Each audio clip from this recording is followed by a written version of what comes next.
नमस्कार दोस्तों, मैं डॉक्टर अरुण त्रेहन आपका फिर से स्वागत करता हूं।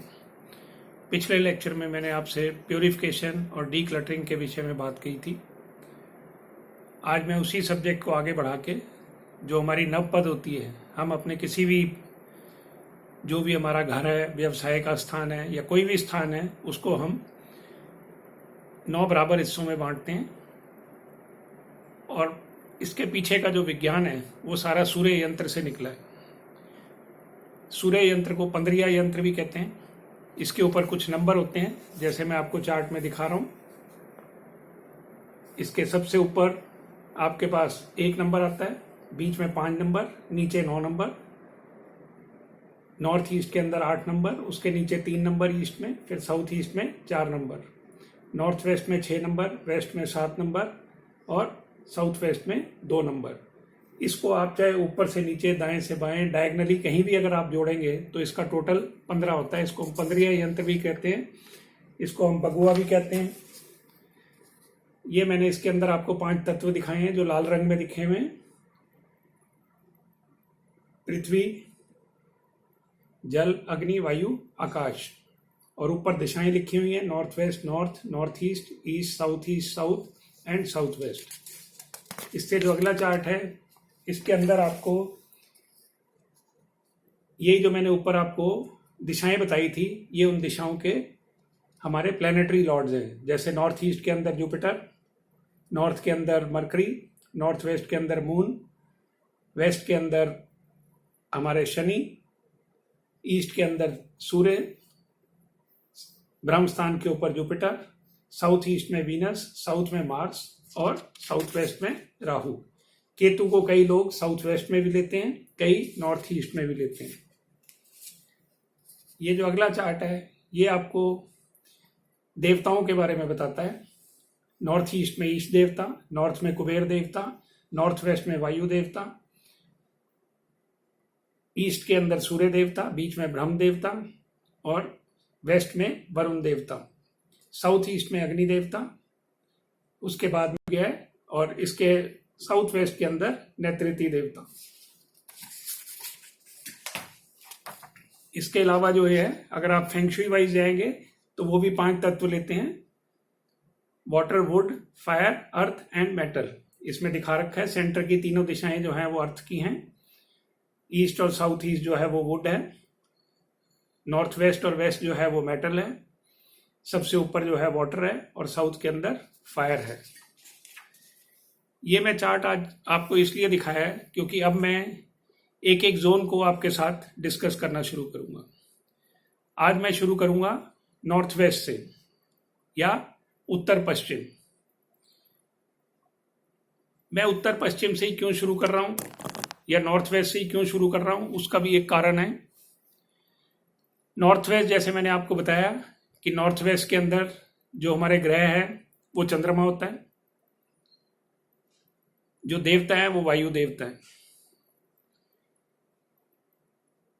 आज के संदर्भ में मैं बात करूंगा, मून जो है हमारे मन को रिप्रेजेंट करता है, चंद्रमा, इसको सूर्य से ही अपनी रोशनी मिलती है, सूर्य से ही अपनी एनर्जी मिलती है। आजकल जो बीमारी फैली हुई है उसका संबंध भी नॉर्थ वेस्ट से है, क्योंकि नॉर्थ वेस्ट का जो हमारा हिस्सा होता है वो हमारे फेफड़ों को दर्शाता है, लंग्स को दर्शाता है। और जो आजकल बीमारी है वो चेस्ट की बीमारी है, कि ज़्यादातर जाके अल्टीमेटली वो चेस्ट के अंदर इन्फेक्शन करती है। तो जो भी छाती के रोग हैं, लंग्स के रोग हैं, फेफड़ों के रोग हैं, वो नॉर्थ वेस्ट से कंट्रोल होते हैं। दूसरा जो यहाँ से कंट्रोल होता है वो हमारा हेड कंट्रोल होता है, जिसे हम कहते हैं, जहाँ से आप माइग्रेन देखते हो। तो जिन लोगों को भी हेडेक रहता है, सिर में दर्द रहता है, ज़्यादा मानसिक चिंता रहती है, किसी ना किसी तनाव में रहते हैं और बहुत सी दवाइयां करने के बावजूद भी उनको आराम नहीं मिलता, तो मैं कहूँगा कि उनको अपने नॉर्थ वेस्ट की डीक्लटरिंग बहुत अच्छे तरीके से करते रहना चाहिए और रेगुलरली करनी चाहिए। ये मैं किसी दवाइयों का आपको सब्स्टिट्यूट नहीं बता रहा, आपने अपनी डॉक्टरी राय को पूरे तरीके से अमल करना है, बट इन चीज़ों से आप उनके अंदर बहुत अच्छा सहयोग ले सकते हैं। दोनों मिलकर आपको बहुत अच्छे फल देंगे, खास तौर पे माइग्रेन के केसेस में चेस्ट के इन्फेक्शन में, एलर्जी केसेस में, दमा के मरीजों में, सांस की दिक्कत में, इन सब के अंदर इसका बहुत अच्छा रोल होता है। नॉर्थ वेस्ट हमारी, जैसे मैंने आपको बताया, चंद्रमा वहाँ का ग्रह है, वायु देवता हैं, दोनों ही सबसे ज़्यादा चंचल हैं, दोनों एक जगह नहीं रुक सकते। तो मन को स्थिर करना, हवा को बंद करके रखना, हवा को मुट्ठी में पकड़ना, ये हमारे ह्यूमंस के लिए संभव ही नहीं है। ये हमारी दिव्य शक्तियों की भी दिशा है, हमारे फादर की दिशा है फेंगशुई के वाइज, हमारे मेंटर्स की दिशा है, हमारे शुभ चिंतक की दिशा है। जब मैं कमर्शियल लेवल पे बात करूंगा तो ये हमारी फाइनेंसर्स की दिशा है, हमारे फाइनेंशियल एडवाइजर्स की दिशा है, हमारे जो कंपनी एडवाइजर्स होते हैं उनकी दिशा है, हमारे कंसल्टेंट्स की दिशा है। जो हमारा कंपनियों में सामान तैयार हो जाता है, जो बिकने के लिए बिल्कुल तैयार है, वो यहाँ पे रखने हैं। सो वायु की तरह वो आपके यहाँ से जल्दी से निकल जाएगा। तो कईयों में आपने सुना होगा कि बहुत अच्छी प्रोडक्शन है, सब कुछ है, पर आगे मार्केट में माल ही नहीं जाता। ऑर्डर भी मिल जाते हैं बट आप माल नहीं बेच पाते।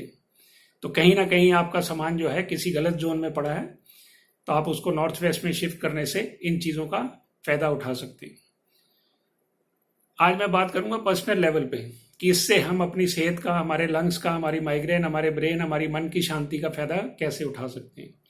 मेन हमारा ग्रह यहाँ का चंद्रमा है, और चंद्रमा के जो शत्रु होते हैं वो होते हैं शनि और राहु। यही दो ग्रह हैं जो इसको ग्रहण भी लगाते हैं। यही है जो दोनों के दोनों काले ग्रह गिने गए हैं। राहु छाया ग्रह है, शनि काला गिना गया है या डार्क नीला गिना गया है, और चंद्रमा हमारा सफेद होता है। तो इन दोनों ग्रहों की, शनि और राहु की चीजें हमें नॉर्थ वेस्ट में कभी नहीं रखनी चाहिए। इन दोनों की मोटी मोटी जो चीजें होती हैं वो मैं आपको बता देता हूँ। चमड़े की चीजें, जूते, खासतौर पे फटे पुराने जूते, घिसे हुए जूते, पुरानी बेल्टें, जंग लगा हुआ लोहे का सामान, पुराना बिजली का सामान, ये सब राहु शनि के अधीन आते हैं। किसी भी तरीके का जंक, जो मैंने आपको पिछले लेक्चर में भी बताया था, वो यहाँ पे नहीं होना चाहिए। नॉर्थ वेस्ट को आप जितना साफ सुथरा रखेंगे उतना आपका मन साफ सुथरा होगा, उतनी आपकी सोच साफ सुथरी होगी। किसी ने कहा है ना, मन चंगा ते जग चंगा। तो हमें सबसे पहले मन को शुद्ध करना चाहिए, इसीलिए मैंने यहाँ से शुरू किया है। चंद्रमा हमारा ज्योतिष वाइज माँ होता है, और माँ से शुद्ध, माँ से प्योर, और माँ से किसी भी चीज को आप कंपेयर नहीं कर सकते। अगर कोई इस संसार में कोई भी ऐसी चीज है जो कि कोई भेदभाव नहीं करती, वो माँ है। दूसरा इसका जो है चीज होती है दूध, उसके बाद नारियल पानी, सफेद चीजें, चांदी, सफेद कपड़े, चावल, मिश्री, दूध से बनी चीजें, खोया खास तौर पे। तो इन सब चीजों का जितना आप सेवन करेंगे उतना आपके लिए अच्छा रहेगा। अब जैसे मैंने बताया कि चंद्रमा का जो कट्टर शत्रु होते हैं वो शनि और राहु होते हैं। अब आपने देखा होगा हमारे सारे धार्मिक कार्यों में, सारे संसारिक कार्यों के अंदर नारियल का बहुत बड़ा महत्व होता है। पूजा की जाती है, सूखा नारियल हवन के बाद जलाया भी जाता है, उसकी आहुति दी जाती है, और जो जटा वाला नारियल होता है उसको तोड़ के उसका प्रसाद बांटा जाता है। जटा वाला नारियल जो है वो हमारा शनि की चीज है, बट उस शनि से उसके ऊपर का सारा कुछ उतार के उसके अंदर के जो अंदर छुपा हुआ हमारा प्योर जल है उसको ग्रहण करना। शनि कड़वा है और उसके अंदर से मीठा जल निकलना, तो नारियल पानी पीना चंद्रमा को बहुत अच्छा बली करता है। ये मैं आपकी कोई जन्मपत्री नहीं देख रहा, मैं सिर्फ आपके हर किसी के लिए फायदेमंद है। बट जब आपका चंद्रमा बली होगा तो आपको जो सबसे अधिक फायदा होगा वो नॉर्थ वेस्ट से जुड़ी हुई चीजों का होगा, जो मैंने आपको पहले अभी ऊपर गिनाई है। आपके मन की शांति, आपके दिमाग का ठंडा रहना, आपकी सोच अच्छी होना, आपके विचार अच्छे होना, आपका रिलैक्सेशन होना। चंद्रमा हमारा नींद का भी कारक है, अच्छी नींद आना। तो जब आप चंद्रमा के ये सब उपाय करते हैं तो आपको बहुत अच्छे फल मिलते हैं। आप चांदी का पानी पिए, पानी के अंदर चांदी के सिक्के रख के बॉटल्स में रखें और उस जल को ग्रहण करें। नारियल पानी रेगुलर पिए, दूध रेगुलर पिए। इसके अलावा आप चंद्रमा को और बली करने के लिए, नॉर्थ वेस्ट के और अच्छे फल लेने के लिए चंद्रमा के मंत्रों का उच्चारण करिए। ओम चंद्राय नमः, ये बहुत सरल मंत्र है, जब मर्जी आप इसका उच्चारण कर सकते हैं। उसके अलावा जो हमारा मंत्र होता है, ओम श्रां श्री श्रौं सह चंद्रमसे नमः, ये इसका बीज मंत्र है। अगर आप इसको करेंगे तो और भी अधिक फल मिलेंगे। चंद्रमा की चीज जैसे मैंने बताया चांदी होती है, चंद्रमा की चीज हमारी माँ है, शादी के बाद ये हमारी सास है। तो अपनी माँ से या अपनी माँ समान सास से एक चांदी का सिक्का लें और उसको सोमवार के दिन या पूर्णमासी के दिन किसी अच्छे मुहूर्त में कच्चे दूध से धो के चंद्रमा के जो मैंने अभी ऊपर मंत्र बताए हैं उनका उच्चारण करते हुए पूरी एक माला करते हुए जिंदगी भर अपने पास रखें। और अगर इसके साथ आप थोड़े से चावल भी साथ रखेंगे और माँ का आशीर्वाद लेके उसको रखेंगे तो जिंदगी भर आपको किसी चीज की, सुखों की, मन की शांति की कमी नहीं होगी। उसके पीछे जो कारण है, चंद्रमा हमारा मन का कारण है, धन का कारण है। चांदी जो है वो सिक्का होता है, हमारी धन दौलत है, और चावल जो है वो हमारा धान्य होता है। तो जब माँ, जो कि किसी का भी बुरा नहीं सोचती, जब वो अपने आशीर्वाद से आपको ये चीज देगी तो जिंदगी भर आपके परिवार में, आपके और आपके व्यवसाय में धन धान्य की कभी कमी नहीं होगी, मन की शांति की कभी कमी नहीं होगी। मैं आज से हर जोन के ऊपर एक एक जोन लेके मैं आपको अपने एक्सपीरियंसेस शेयर करूंगा। अगले लेक्चर तक